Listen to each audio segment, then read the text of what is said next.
Hi, I'm Cissie Lynch. Welcome to Fearless, helping you have a fearless faith in a compromising culture.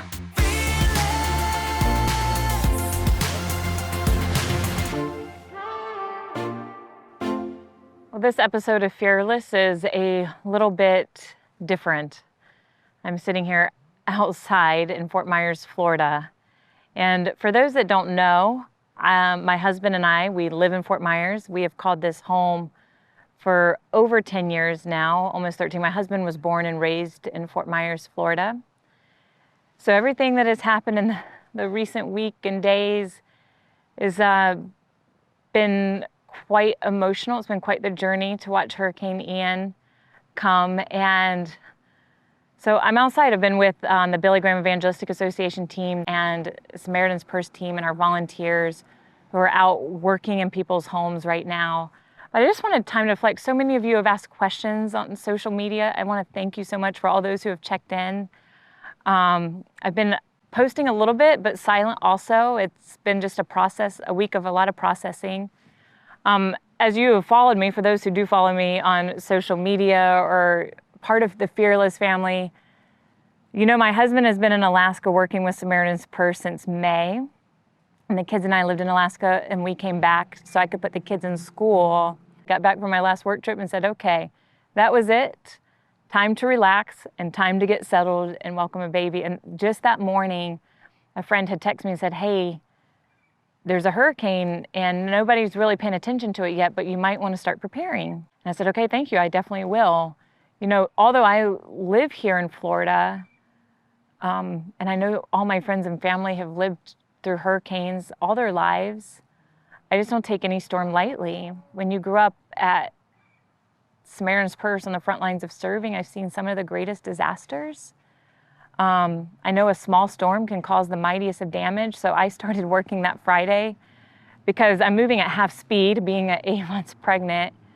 And so I just started doing what I could. I started getting just fuel and gas cans and putting furniture away, started getting food. And I know a lot of the locals here, they've lived through major hurricanes. And at first it wasn't anything that people were too worried about. And of course we've seen the news where people thought it was going to Tampa. But I was just doing what I could to prepare. My dad called me and he wanted me to get out of there. And I kind of argued with him and I said, no, Dad, I think I'll stick it out because even if we do lose power and Corey's not here to turn on the generator, I want to be able to do that. Or even if we flood a little bit, you know, I just want to be here. And we live in an old 1960s home that's very low to the ground. And we live near the big river that you've seen on TV. All these things you've seen on TV, it's wild to see. Like, these are our landmarks. These are part of our daily lives. This is our home. That Sanibel Bridge, I just crossed that Sunday to go to church.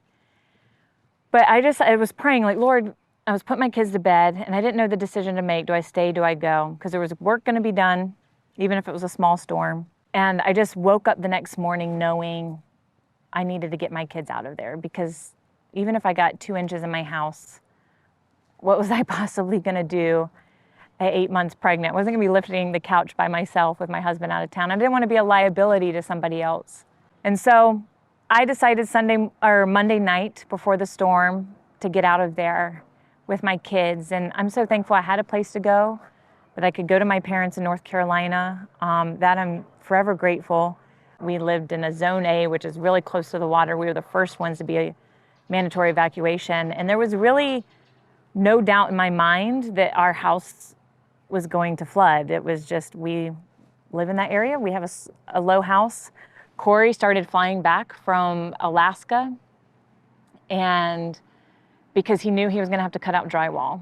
And so that Wednesday afternoon, Corey left the village he was working on in the Bering Sea and started flying home because we just knew that we had to start probably ripping out drywall, that we were expecting the worst. And the storm happened, or that Wednesday night of the storm hitting, I was still texting with my friends that had stayed, and everybody will say the same thing. It seemed to never end. Ones that had sat through storms before, this was a never-ending storm. And I think it's, of course, the unknown. This has happened a few times for us where we're away and we just don't know what's going to happen to our home in a storm. And I put my little girl to bed. Her birthday was Thursday. And I put her to bed Wednesday night and she started asking questions and crying. And I said, I was trying to prepare her. I've always been honest. I've let y'all know that here on Fearless.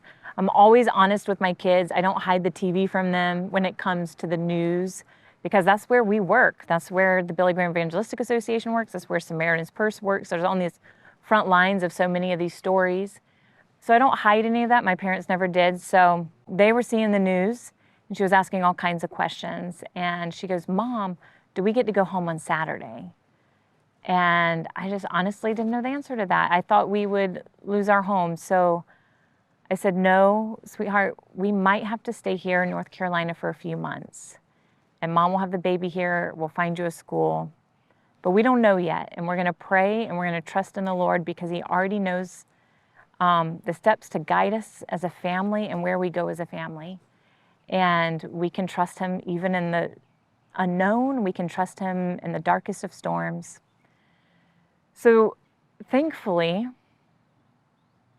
Thursday morning, our friends, after the storm had passed, our friends were able to make it down our road. We live on a historical area, just really close to the water, like I said, and the water got up to our sandbags, but not in the house, which is a mystery other than God's grace. We even had some houses on our street that did flood, houses on the street behind us, on the other side, every side of us flooded. And you know, often you'll have that like survivors, like guilt, that just guiltiness that your house survived. But thankful beyond imagination that our house was there when we're surrounded by such destruction. And you see what happened on Sanibel, what you saw on Fort Myers Beach, and all the houses like downtown. Like I said, that's our home. So Corey, long story short, he made it back. He drove 20 hours from Charlotte, North Carolina, stopping to get dehumidifiers, commercial-sized dehumidifiers, and all kinds of Craigslist deals on the way from North Carolina to Florida, trying to find things to help his family, to help our neighbors. So, of course, as Samaritan's Purse, growing up with my dad, always teaching me we are to help our neighbors, we're to show them mercy and compassion, to be a light in the darkness. And our neighbors can be worldwide. Samaritan's Purse goes everywhere.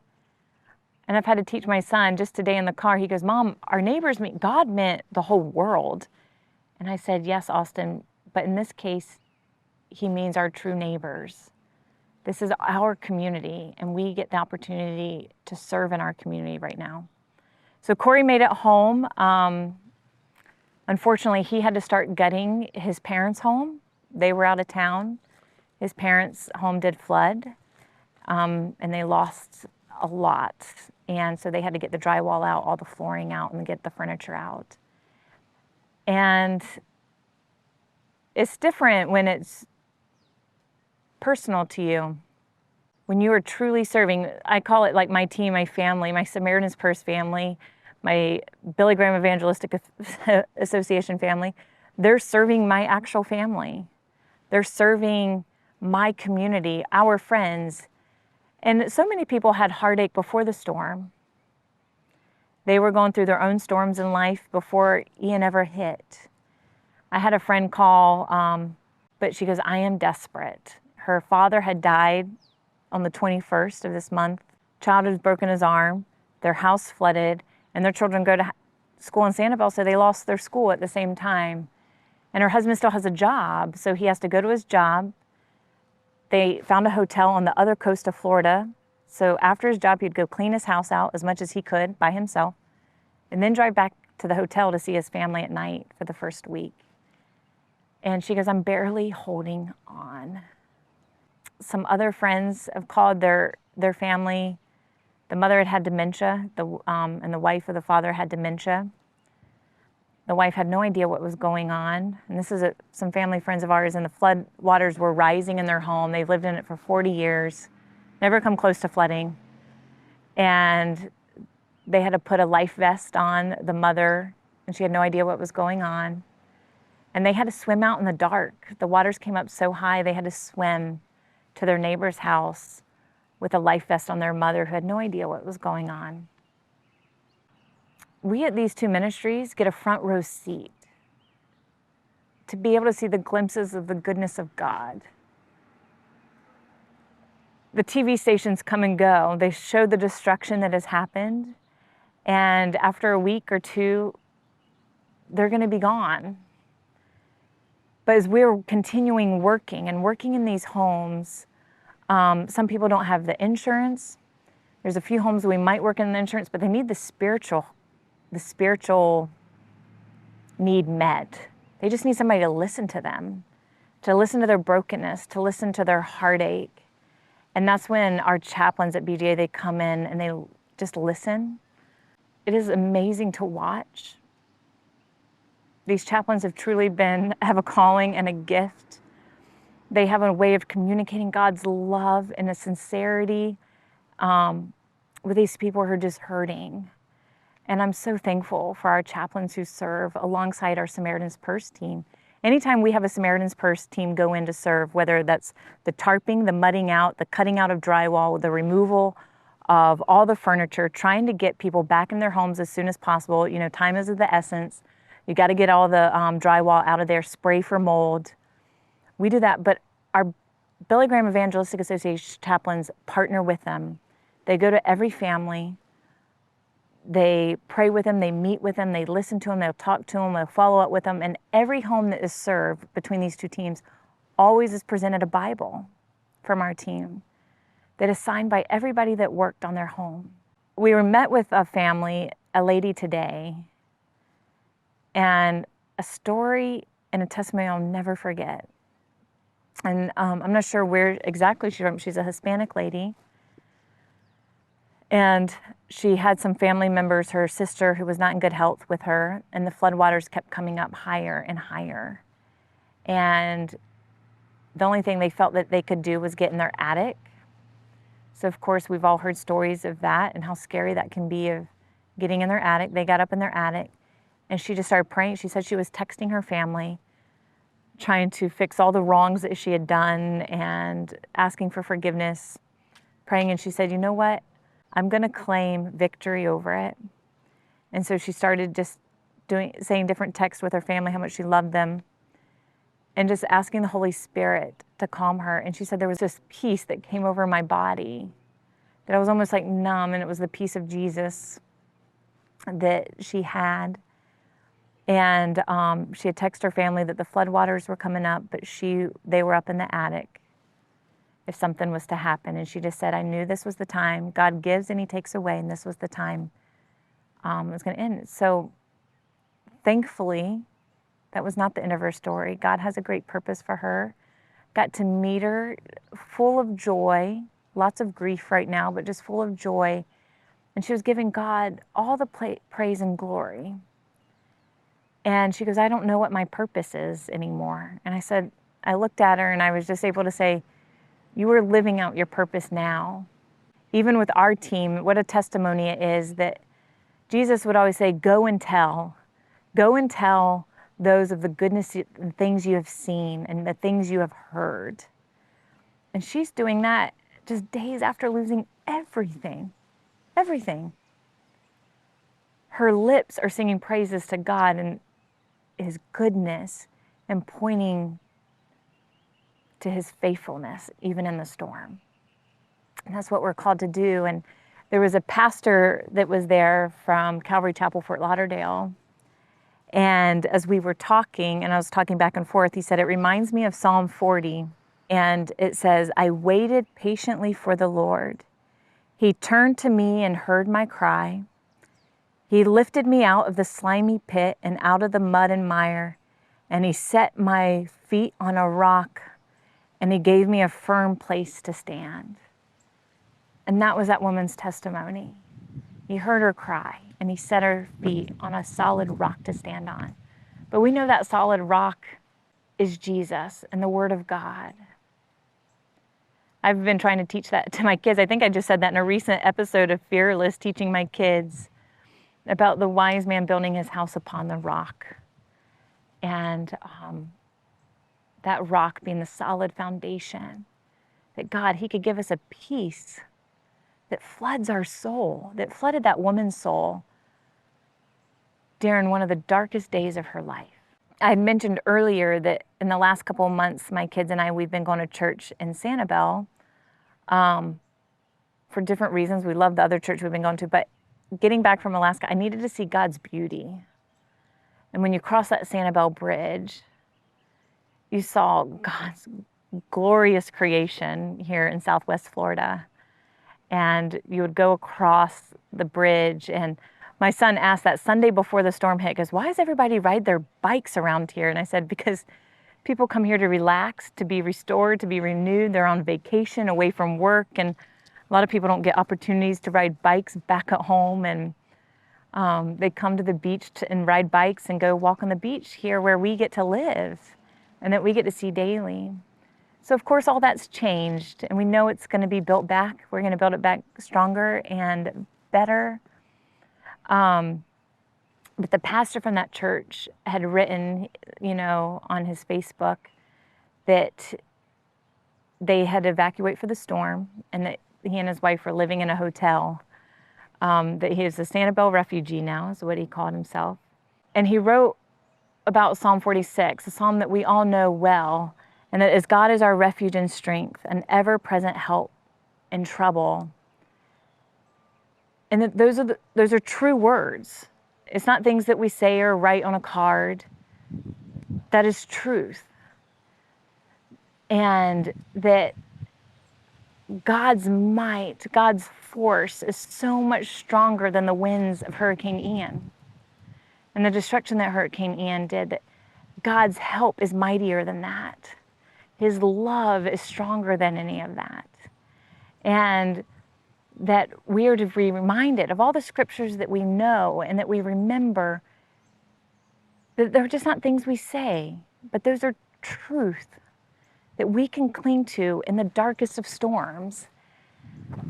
And that's what I've been trying to teach my children about that. And when the storm was hitting, and what my prayers were, I went back to Isaiah 43, and it's a scripture that I've often inserted my name in, where it says, when you pass through the waters, I will be with you, Cissie. And when you pass through the rivers, they will not sweep over you. And when you walk through the fire, you will not be burned, and the flames will not set you ablaze. That we will go through the rivers, and the waters will be rushing. But we know that God is with us. He's our strength. He's our refuge, that those rivers will not consume us. And that's the beauty of kids. They can be crying one moment, asking questions, and they're completely oblivious in the next moment and bring you joys in those moments. And I'm so thankful for my kids. It's been a process. Those first few days I was away from my family, away from friends, a community that was hurting. But we're back here. Samaritan's Purse and the Billy Graham Evangelistic Association have been here on the ground serving. And I am so thankful that they are here to serve my neighbors, my friends, my family. And I'm so thankful for all of you who have made it possible, who have prayed or who have given, who have volunteered yourselves. And y'all make it all possible for these teams to serve here on the ground and to be a light, to share the hope of Jesus, even when everything seems to be stripped away, that he doesn't forsake us. So these are verses in different seasons I've had to cling to, but of course this week has been different, and ones that I've had to talk through with my children. And I'm thankful to be home. I'm thankful to be with my community, that my husband is back. And it is the greatest honor to serve with the men and women of Samaritan's Purse and the Billy Graham Evangelistic Association. Normally I like to be out with the crews, mudding out a home and cutting out drywall. But of course at 8 months pregnant, it's a little bit different. So helping in the office wherever I can and encouraging and praying with our teams. Our volunteers are remarkable. And like I said earlier, I've seen devastation from some of the mightiest storms with my experience at Samaritan's Purse and the places that we have gone, but it's something different. And of course, way more personal when it hits your own home. And you see people that you love hurting. But I always remind people in that moment, we will see God's goodness through it, because I've experienced it. I've had the privilege of seeing that over and over my whole life, being in the life of ministry. And we're already seeing that. And it is devastating. You go down our street, you see people's furniture on the side of the road. You see if you're watching on YouTube, you see behind me just tons of tree damage and branches behind. You've seen the news stories. It is devastating. But like the lady we met today, we always remember we are to share of His goodness, the things we have heard, the things we have seen, and we have seen His goodness already. And I know we continue to see His goodness, that He is faithful, even in the storms. He knew Hurricane Ian was coming. None of this took Him by surprise, although it took many of us by surprise. He's there, and the waters won't sweep over us.